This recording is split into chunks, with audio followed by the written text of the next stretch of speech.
And for a Sunday, maybe that's annoying, but thanks for hanging in there. Welcome to Unpoetry, everybody. There we go. Yeah, Sunday energy. Yeah. Don't worry. It always starts off with this slidey feel of, am I at a poetry reading? Why is the man yelling at me? It starts that way, but it'll be cool. For the most part, everyone will kind of be here. There will be times where maybe you want to turn towards music in the back. Unpoetry kind of shifts between poetry, avant-garde sound, actual songs, dance, movement. It's, we've been doing Unpoetry almost 3 years in February, and since that time have evolved to include so many forms of art, as many forms of art as we could possibly shove in there. I don't know why I keep saying we, it's kind of me. But I guess it's we in the collective that we're all fucking here, and that you all are dedicating your time and energy to doing this. So thank you so much for being here. We do have a visiting poet. That was kind of the reason for Unpoetry this time. I wasn't sure how many Unpoetries I was going to actually do this year, and I kind of just left it, because I've been doing it regularly every month since 2022, yeah. So then I was really just holding it and I don't know if we're going to keep it to a regular schedule or what the fuck's going to happen. They'll just come as they will. And then I talked to Olga Mikolaevna. Yeah, nailed it. Yeah. I heard her name once in San Diego. But yes, that story will make more sense later. Me and Sully were going to tour through California last summer. It all kind of fell apart. My cat died. A lot of family things happened. And but we connected with Olga. Olga connected us with Becca from Peel Lit. Becca and Olga run Peel Lit out of San Diego. And that kind of connection stayed through, right? Me and Sully ended up in San Diego doing something for Peel Lit in November. And Olga was coming through here, and she's like, "Hey, do you got a poetry reading happening?" He's like, "No, but I can fucking have one in a second." So here we go. This is that poetry reading, which is a little strange. We've had 2 people drop on, but I've had 2 last-minute additions, which is kind of amazing that there's so many, talented people who are ready to say yes. I'm just going to start things off as a little, palate cleanser is weird, but yeah. Okay, this will be fun. This will be fun, everyone. Yeah, dig in. Let's see if we can make everything work all at once.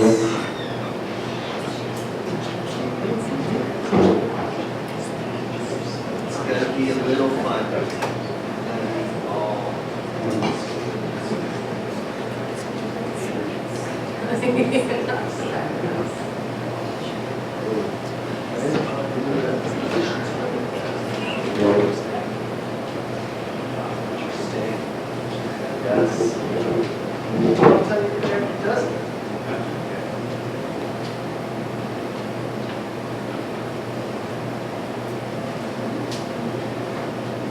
And every night in these empty places I do repeat my love.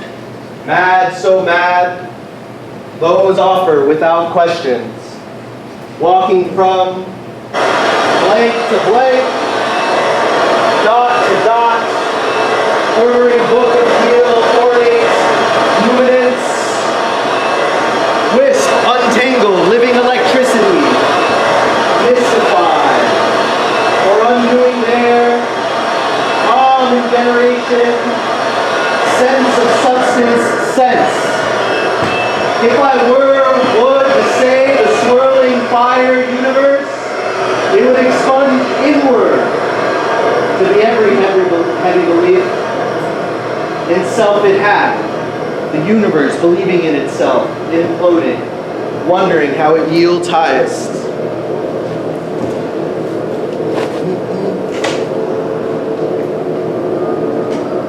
What was it located in? Elastic Arcania's interosseous crests. 2. Comfortable discomfort. Cat grows thinner and thinner. 5. 6. Legs are back and skin feast. Last night at Unpoetry flowered its lamina, wondered aloud, offering out of the findings of pour, of wound. 2. Winded whatness. This morning I let her sleep curled in a small ball. 5. From the curtain white and in sun, maybe this is more traditionally 5. Mysterious core work that can only be used, secrete, and forever binding. I want to tell the whole world, love. Let it drown in its ugliness, terrible, screaming of the dead once they've got sight froth 1, 2, clear. This to turn when I creep, clear. 8 tongues groaning planet, black bolts, reality, rupture. Here love finds its lovely cartilage. 5. Holds for dramatic applause. Forward. Shapes in getting sentimental. Midnight laundry. Decap. Folding iron. Momentum is keepsakes. Repeated omen. Monument sheet era is tendril of world. Hops got hops. Drink your last night at Catherine's. Your widening is belief. 2. Tesla, hold on under abrasion. 5. Then 5 again. 5 back. Not take advantage, divested liquid. Brisk, splendid, animal snaps from cards. Night, then wand, then hermit. Night, then wand, then hermit. Night, then wand, then hermit. Night, then wand, then hermit. 2.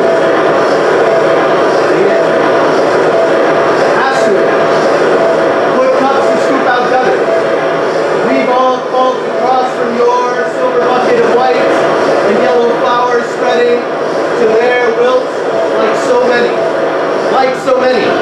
The lectures, the banquet, the old vertices of cold, cold time. Welcome to the table. Welcome to the table. This is the beginning of all universes, believing in themselves. Yellow flowers spread to their wilt like so many we were strewn. A spent series saying hello. How is it embodied if you have any bequest? Look at my toes on the objects. Yes, I did wash these socks. Check out these hammies. They stretch for miles. And if you stretch them for miles, you will find so many organisms inside them. You will find no less than 17 billion organisms, all thinking of themselves. Hula hoop. The hula hoop organisms. The hula hoop organisms tunneling in and out of themselves, wondering, am I you? Are you me? Is the cartilage what holds us together? Or is it the spit? Maybe it's the energy of the universe. Maybe it's the energy of the universe prancing through. Night, then wand, hermit. Night, wand, hermit. Night, wand, hermit. Night, wand, hermit. Night, wand, hermit. Now we're back to 2. I'm getting sentimental, is what I'm trying to tell you. In your meridian, DNA, glove minutes, smooth play, one right wet time, as it urges Vermont's mouth, limb tunes of opal meats. This way aligns an A+ lesser lesson. The sheen shows that nothing stirs without wants. The right end wing, frost as super temporal articulate watches in the savage will not repeat. Will not repeat. I think that means it's over. Thanks, everybody.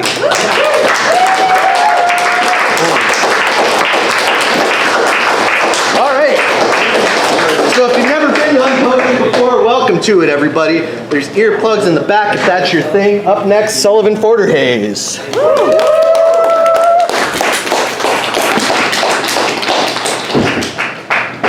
How am I going to follow that? Whoa, I don't know. I'll turn on some lights. That'll help.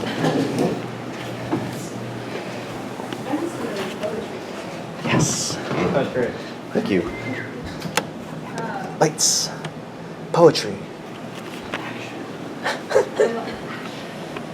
I've been taking creative ballet, and it is so embarrassing. But I love like talking to her about what we learn.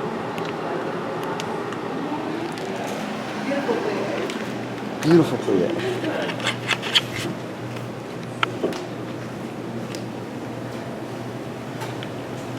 Spawning season. Walking with the sun under my feet, the cobwebs and their weavers, all see how helpless I am. Water running out of my face into the dry riverbed of summer, Salmon rotting past consumption, spending their whole life fighting to get back. Bodies breaking down while swimming upstream, easy meals for grizzlies. The weaver combs my hair, holds my face in their eight dainty arms. She spins. Birth, death, work, sex. This is life, yes. But while you're out there grinding your bones, your meat between North American canines, remember that you are not a sockeye. 2. The sun moves south along the skyline, stops, then turns the other way, absent-minded, fetching something from the kitchen, only to become lost once past the threshold. Velvet stranger sky opening up. When I think of when I loved you, I remember walking in the rain, always going somewhere, huddled under one jacket, under one awning, under eyelashes. It's always raining out here. Out here, the pomegranate grove is boundless. Dusk never yielding to dark. Here, wrapped in mauve, almost every detail of a past forgotten. I do not love this world for its answers, nor crave its comfortless, glorious meanings. Good thing, too. I know what it is to forget. Eating seeds off my fingertips. I've got time to be devoured, time to be wrong, time to hunger. Digest what has been lost. Abandon explanation for the question. Can you even tell if your eyes are open or closed? First, you must learn how to stay awake. Then you can learn how to see in the dark. Okay. And now I'm going to read a little prose thing. I'm keeping it super short. I read this. I actually wrote it for when Eric and I went down to San Diego. I try really hard to write something new for like every little reading I do. And I wrote this for the Field Lit reading. And I've only read it one other time. So I thought I would read it tonight and share it with y'all. I hate dreaming. I actually try my hardest not to dream, but I have this reoccurring dream. I don't know if the dream itself is reoccurring multiple times over a period, or if it just plays on repeat one single night over and over and over and over again. Anyway, I hate dreaming. And I have this reoccurring dream. I'm in the field we used to play back home when we were kids. Of course, we don't live there anymore. In the dream, you're not there, and it's getting dark. In the middle of the field, there's a biblically accurate angel. They're telling me not to be afraid with all of its wheels and thousands of eyes, but I don't think that's a fair thing if it's asking me. I hate dreaming. Anyway, in the dream, my legs are all scratched up. I think I was baling hay earlier, but it's getting dark now, and I'm afraid, but not of the accurate angel. I don't know where you are, and the angel has glitter in all of its eyes. They asked me to help them get the glitter out, which will take a while, but I'm waiting for you anyway, so I meet the angel in the middle of the field. But I don't mind waiting. I know you're coming. Once, when we were young and did live here, we were hiding in the middle of your closet. I don't know if this happened in the dream or if it's a memory, but my legs were all scratched up. I think I might have fallen, and I was definitely afraid. I won't say why, we both know why.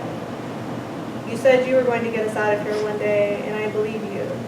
So I'm here, and I'm waiting for you. I have this recurring dream. I'm waiting in the place we used to play back home. We don't live there anymore, and I don't know where we live now.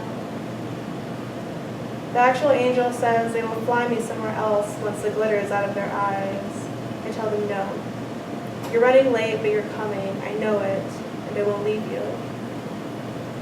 I hate dreams, especially this one. It's dark, and I'm huddled in the middle of the closet with the actual angel. They ask if I've been baling hay, and I say no. I was running from something. I won't say what. I think I'm supposed to say that I fell. They reassure me that you're coming, but I'm not so sure anymore. They ask why I'm crying, but I'm not. I just have glitter in my eyes. I don't know where we live now. I hate this dream, and I don't know where you are, and I am afraid. Not of the angel, but where are you? Why aren't you here? I have my doubts, but I won't leave you. I wonder where we call home now. If home is with you, or if home feels like sitting in this empty field alone. The angels got glitter all over the place, and I'm not going anywhere. I hate dreaming. I'm sitting in the middle of the field with the actual angel, and all of their eyes win. You roll up, and you're flying, glittering convertible. You're sorry for being late. You were bailing hay. You say, do not be afraid, and I'm not afraid. I never was. The convertible is red hot candy red, and it's all scratched up, but it's going to get us out of here. I knew you weren't going to leave me. I knew you were coming. We asked the biblically accurate angel if they want to come with us. We have room in the back, but they're an actual angel, possessing all the wonders of the universe. They don't need a flying car. And anyway, this is just a dream. Thank you.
My heart's a hotel room.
starring Bucky and Toots. Yes. Anybody here knows who Bucky and Toots are?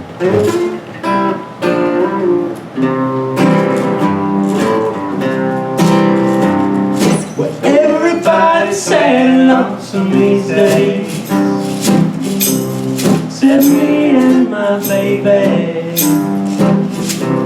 except me and my own. I could believe you'd be right here with me always. I see you swimming in a sea of wildflowers just for joy, where everybody's sad and lonesome these days.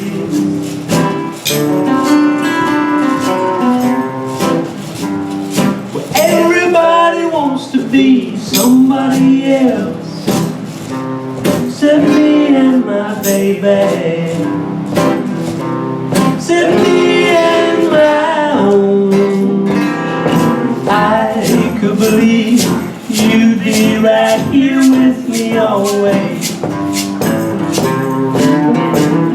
And I see you swimming in a sea of wildflowers just for joy, where everybody wants to be somebody else.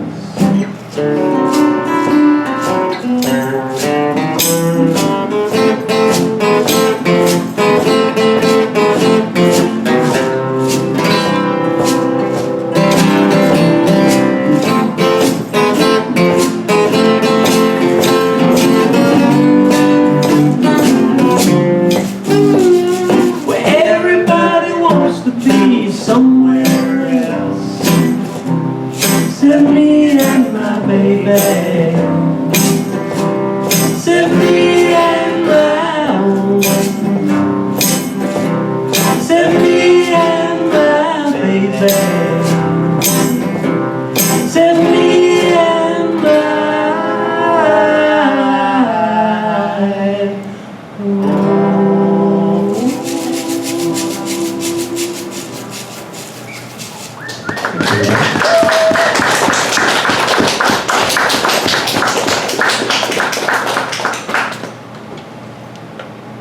Thanks for singing that. Yeah. Do you want us to end now or keep going? How do you feel in your heart? You want to do one more? Yeah. Yeah. Okay, all right. They're begging for it.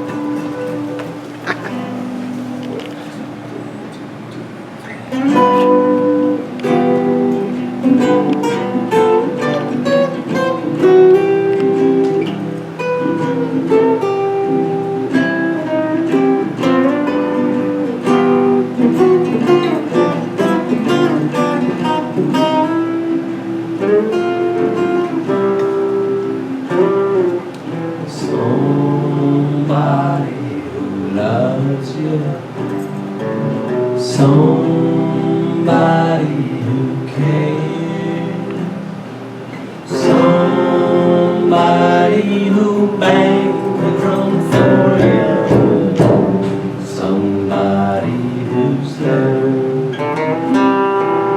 somebody who knows you by the shape of your sorrow. They can tell by the tears in your eyes when they say you'll be alright.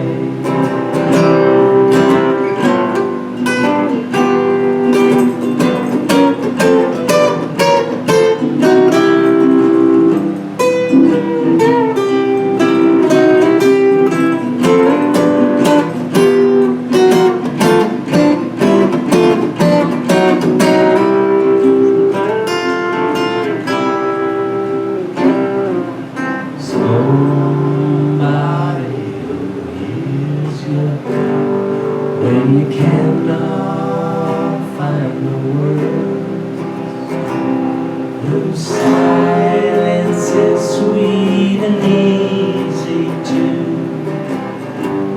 Somebody who hurts, somebody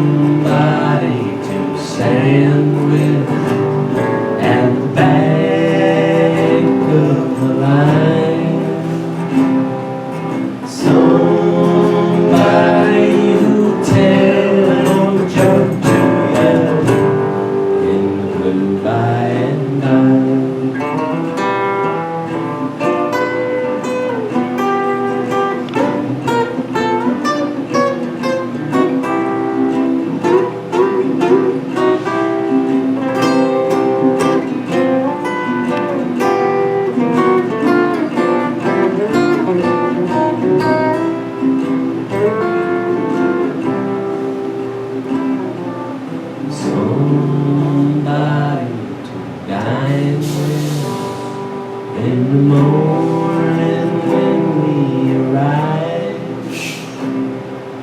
somebody who keep the fire burning all through the night. Somebody who loves you, somebody who cares, somebody who banged the drum for you, somebody who's there, somebody who's there.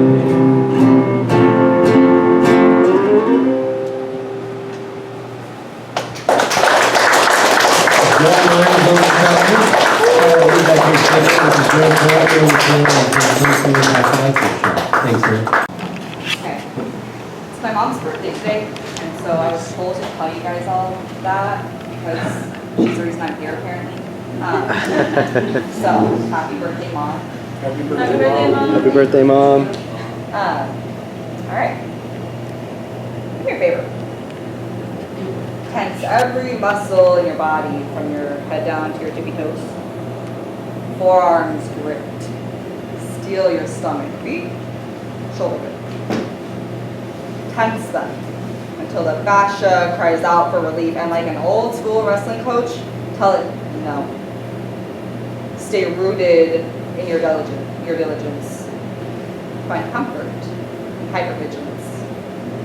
Stay ready for simmering tempers and fingers that creep.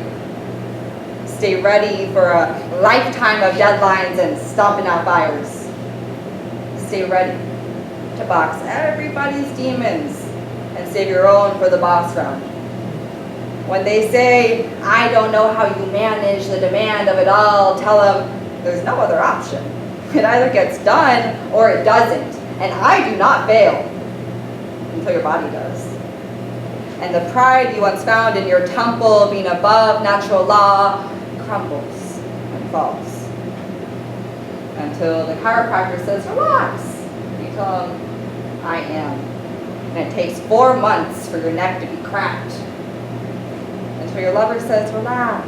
You tell him, I thought I was. As you hold your body tense in the crook of his arm, and you realize that you never actually learned to make your body a place to call home. Only to be superhuman.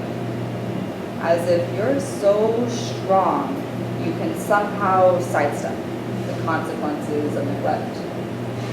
As if suck it up is a superpower, and you're that buttercup. Binding yourself in the spider silk of your tension, not knowing that going is the surefire way to stop. In Spanish, I learned command conjugations. Relájate. Relax. Respira. Breathe. I condition myself to be at ease even when it seems the most unnatural thing, because there is no other option.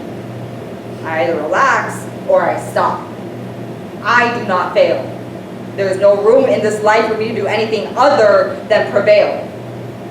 I can fight demons except when they paralyze my arms. Chain up my thoughts, lock them behind bars. I can fight demons. But can I greet them as guests? Blanket them in wool. Warm their bellies with hot soup, metal tea. Can I fight my demons with kindness, with flowers and a down bad? Could I be down bad for my demons? Cultivate a home or down bad like that? Do me a favor. Ask yourself, whose blessings am I blocking by shouldering their burden? That's their lesson. Let them learn. Ask yourself, was the world spinning before I got here? All right. Relájate. Let it burn. That's it, folks.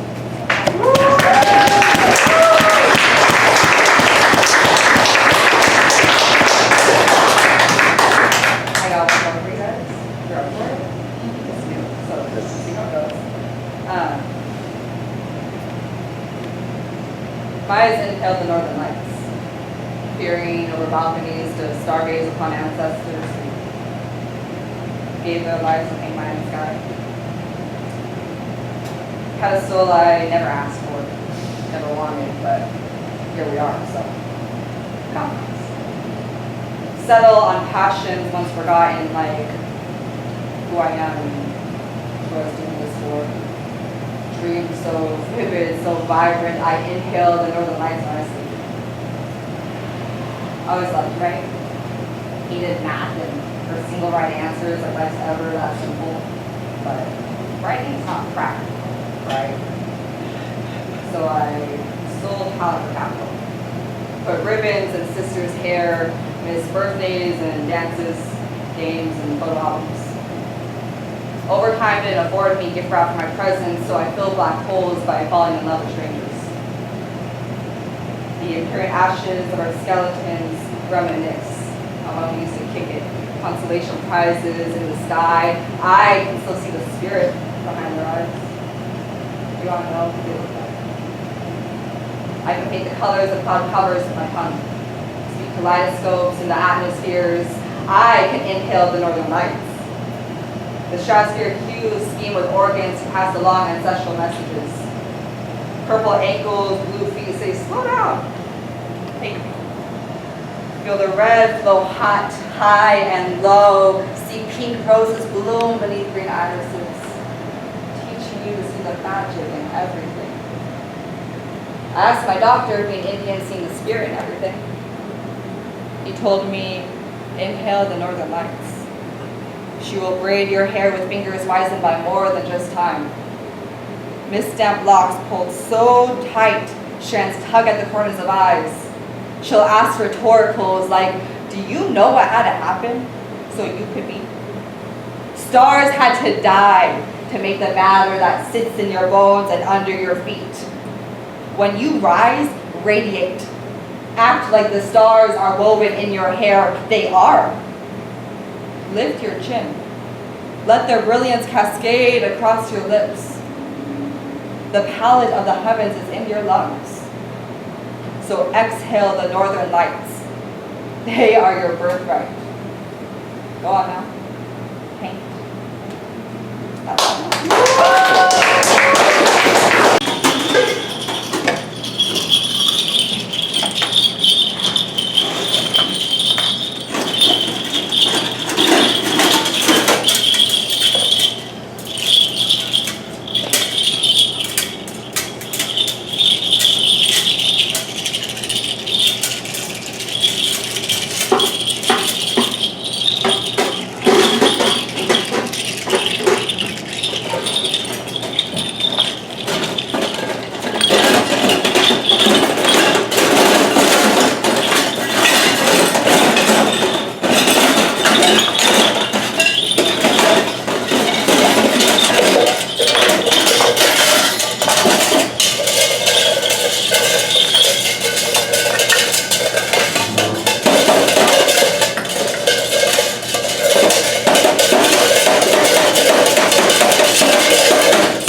Thank you.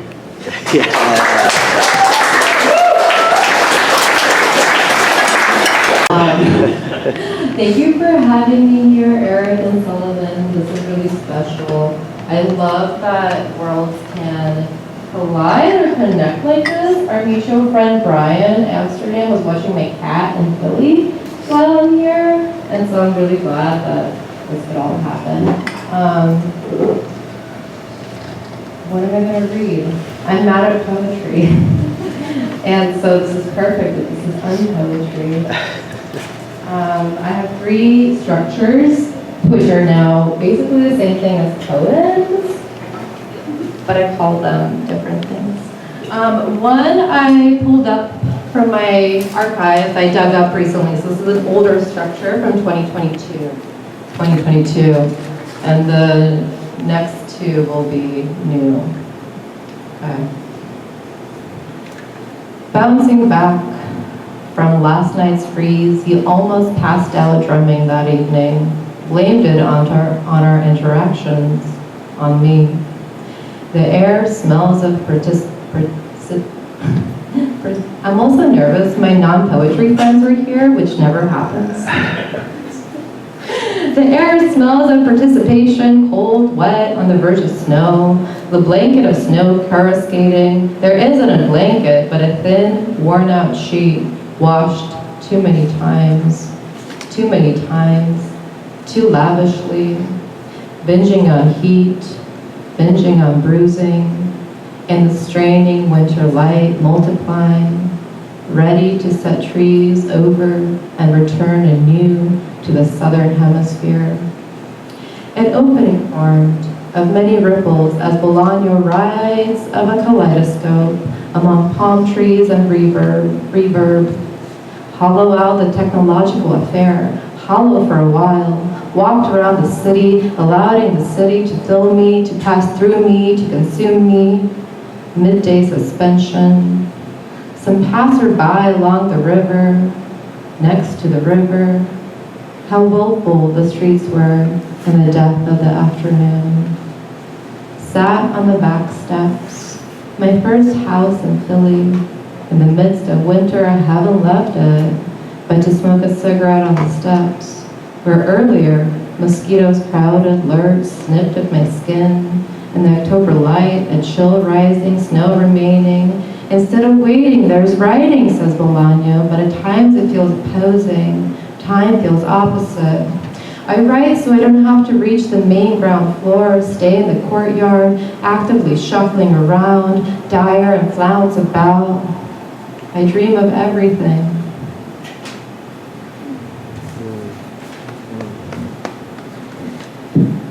That snow drops itself on the teens yelling, yellowing their jaundice, light extricated, replaced by replete gray. The Walgreens next to Allegheny Station used to play organ music. It used to be. Used the music as a keeper, keeping those who needed to sleep awake, fenced off, moistened and graying, a graphite non-entity. To guard objects, sell objects, turn light into lifeless things. Sold out isn't in our vocabulary, says the husband. The whole day our sky gave off a fume, augurous on the verge of some kind of fall, a hangover. The prayer is in the prows. St. Augustine's skull was on East Coast tour. I touched the glass case entombing. I did not feel a thing, a relic on display, echoes rebounding in the cavernous stature. Don't look away, don't look now, a disproportionate reckoning. Redemption doesn't appear out of nowhere. It needs movement and peregrine assailability. Maybe it isn't that the flaneurs are sailing, but they're available, tuning into receptor, receiving of the light, in form, a reflection of the gloss of a photograph, silhouette form into figure, a figure corrupt, breathing, revelatory injections.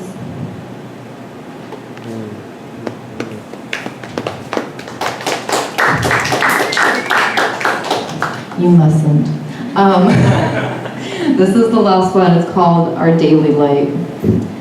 How to know fellow, each face their story. Look into the sacks, the phase, the fade, fading, the lover's traces, wisps through the city. Philadelphia's blue, the squiggling sun, blue iconoclastic, blue entrapped, enraptured, but really it's the blurry sky of the clarity, bluest of the winter round, winding in the catastrophe, still the blue the still, seagull singular, up in the winter return, singular shape, wingspan above, the seagull, the wing spanning like a singular sea, goalie out in the sky, above, still in the sky stillness, string light, stringing, stinging, blinding cold, light patches, afternoon curls, squeezing the last of day, brightness like it has no place to return, dying light, desiccating and desperate, turning colder, the brighter, steer clear into my eyes like the image refracts, clarity unbuttoned, singular bird in the cold, still blue, skyward, socket enduring, a solo list, I'm quiet, I no longer have the desire for mismatching, no more patience outstretched, windswept. Plastic bag, surging in the piercing blue, shielding the city. This simple generic object took notes from American Beauty. Its ontology, the most beautiful thing you've ever seen. Sumptuous aigrette, plastic bag dream, won't ever hold regular hours at the bar again. Piles of garbage skimmed out in the field, fieldwork withstanding. Silence contained, sound emanated, a garrulous flapping of wings. Winter pigeons a pack fluttering, shaken out of repose, as though flying together contains their warmth, or a cohesive vulnerability to hold. I'm startled into attention by wings, multitudes, perilous bodies, precision of beat. In downtown LA, a shirtless man got into the driver's seat, attempted to drive our bus away. On the prowl, a fugitive condition. Sounding, resounding, sunder the meaning, a narrative to get to the other side, that other thing, sound. Start. Thank you. What's that? Yeah. Okay. I love polite poets. Like I'm definitely Yeah, a little perch. A perch of prose. Alright, turn it on and off. Thank you, Eric, for organizing and inviting me to read at the Sun Poetry. I initially had Do you need help this lifting idea, it? Yeah, I might need help. Yes. A poet's They made like a poet's mind one. poet's greatest foe is always noise. It is, yeah.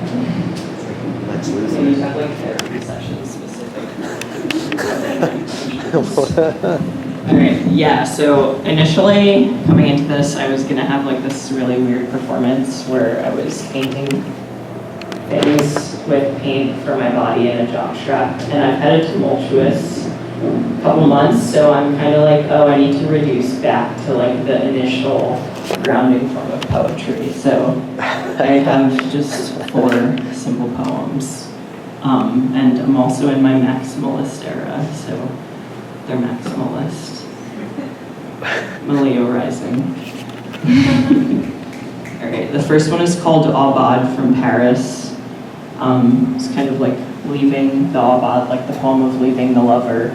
And then I got on a flight and went to Paris, which happens sometimes. Aubade from Paris. How would you describe the sensation of pressing our chests together in your satin sheets, on the blanket beneath the tree that surveys our every move, on the shore by the river where you floated in your tube and I said I'd be your anchor? It's primal, the need for this kind of embrace at night, when all animals crave the safety of another body the most. From the plane to the Louvre now, and I'm sleepless, the sculpture of Eros and Psyche in each other's grasp, Psyche reaching, but only in her fingertips can she grasp his tilted head, his curled hair. She does not dare to touch his wings, just claws at the curls with her fingers. And Eros, with a palm flattened around her breast, his entire arm wrapped around her back, it stays at that, the embrace, the points of connection, limited to the top half of the torso, while the hips and stomach and thighs and feet are completely unrestrained, left in their state of earthly collapse. I wonder what is lost in this marble translation, if time moves differently for them, as it does when we are loving or in pain, or loving and in pain all together. In all this art, in all this grandeur, of course I am thinking of you. More specifically, at least, how I have found my old reverence for cathedrals, for sculptures, for the magnanimity of human creation to be strained since I've started knowing you. That I have lost most, if not all, devotion to the repetitive hourly church bells, The delicate brushwork laid out a millionfold upon canvases, the divine stringings of words across the page. I am unsure now if I can describe the purpose of words, if not for my mouth to yours, or yours to mine, the purpose of gaze, of looking, of touch, if not with you. That's the first one. I was in a mushy place. All right, the next one is called Inverse Supermoon, and it is a sonnet written after the supermoon, which we had a lot of this year, more supermoons than usual, maybe less. Okay, great. This is the first year I've really counted, so context is low. Inverse supermoon. Another moon missed. You sent a picture the next morning, and despite its shine, all I was able to see was a puncture, a wound, a portal impossible to slip through. Small white gasp in sky, needle eye or needle hole poked in night's velvet, waiting patiently for a thread in a tired hand, far too devoted to this earth to ever reach its destination. Vast gash, hole unrolled without suture, not in image, but in feeling, and I felt it, the moon, despite my reluctance to look, despite my distrust for the eyes and their particular mode of observation.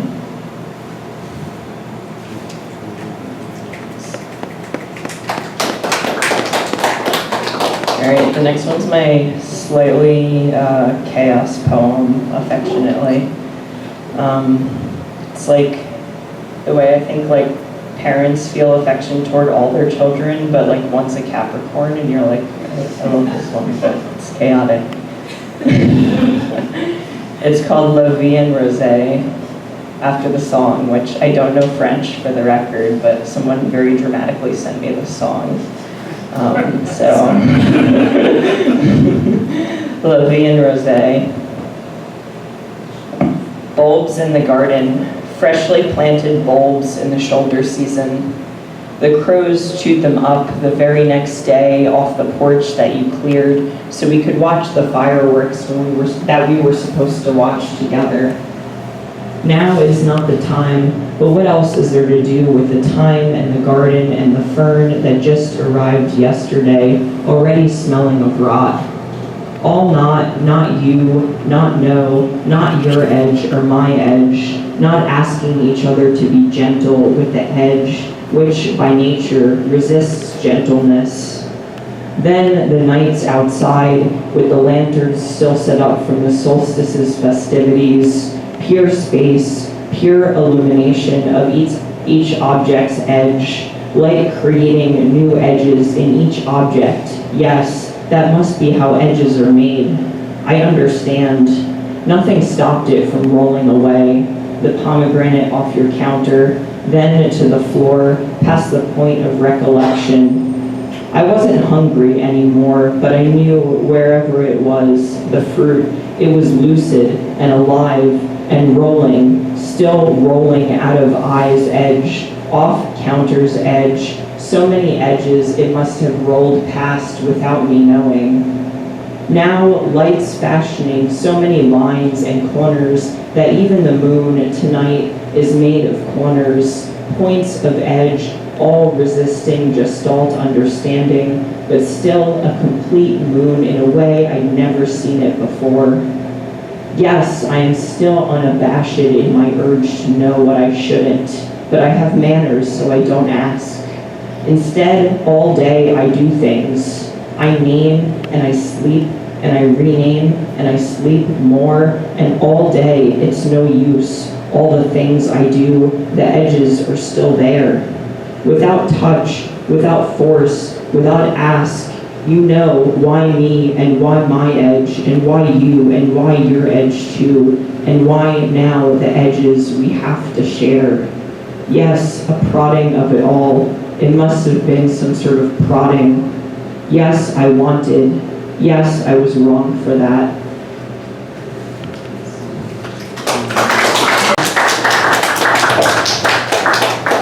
Slightly shorter one.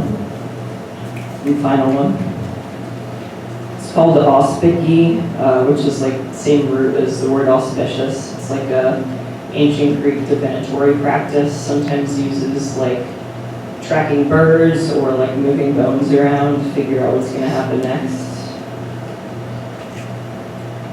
Auspici. I've told you I'm not through with desire. Even our deepest satiations foretell the obligation of an avad. Once in the woods, you guided me to the trees you'd visit during the toughest years. We ran our fingers over their knotted trunks, their tangled roots, and I tried to knead them loose. It became impossible to envision a single thread in the universe's armature that did not lead back to you. I can prove it. Every day we get to choose, without proper dialectic, which delusion to call reality. In this one, we are bedmates, and everyone outside is saying, the world is ending. I trust the prophecy of the people the way I trust a cat's instinct to recede when proximal to death, so I too start saying the world is ending. Right before the end's completion, I imagine there will be one last beautiful thing that remains. Perhaps a flower, a smooth stone, a dragonfly. Whoever finds it gets to decide its fate.